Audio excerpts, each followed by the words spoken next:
ভালোবাসেন না, তাহলে তো তোমাকে মিথ্যে বলছে। মানুষের ভালোবাসার অভ্যস্ত হয়ে যাওয়াটা খুবই অনেক খারাপ। বিয়ের জন্য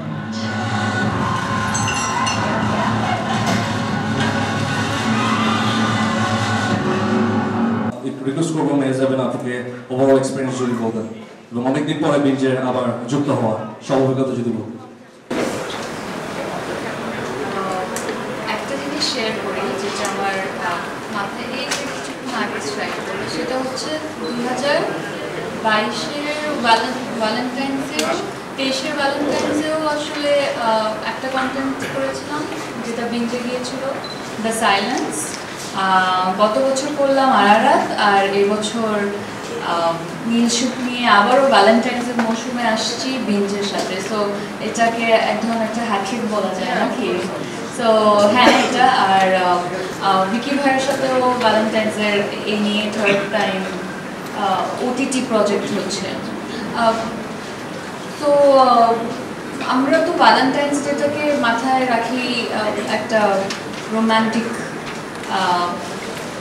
একটা মৌসুম, এবং হচ্ছে 7 তারিখ থেকেই সম্ভবত শুরু হয়ে যায় rose day, chocolate day, proposal day, অনেক কিছুই। তো মাথায় আমাদের থাকে যে রোমান্টিক কিছু যদি আসলে পাওয়া যায় তাহলে ওই দিনটাকে ভালো কিছু দেখে হয়তো আমরা সেলিব্রেট করতে পারি আমাদের ভালো লাগা বা ভালোবাসার মানুষ সহ।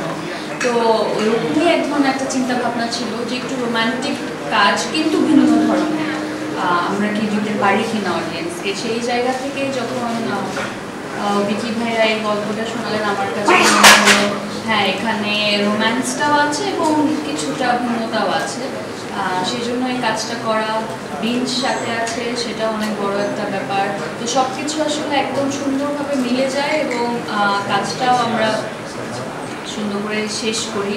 যতটুকু আমাদের ক্যাপাবিলিটি আছে সেটা আমরা ইউটিলাইজ করার চেষ্টা করেছি।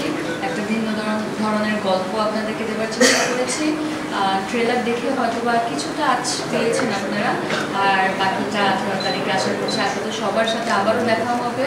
আমাদের প্রিমিয়ার হতে চলছে সেদিন। এই তো, আর আপনাদের সবাইকে অনেক অনেক ধন্যবাদ।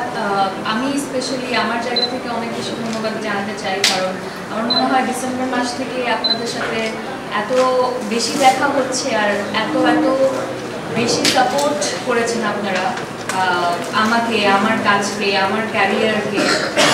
এটার জন্য সবসময় কৃতজ্ঞ থাকবো এবং এই কাজটা আশা করছি আপনাদের সবার ভালো লাগবে। বাকি কথা 18 তারিখে হবে।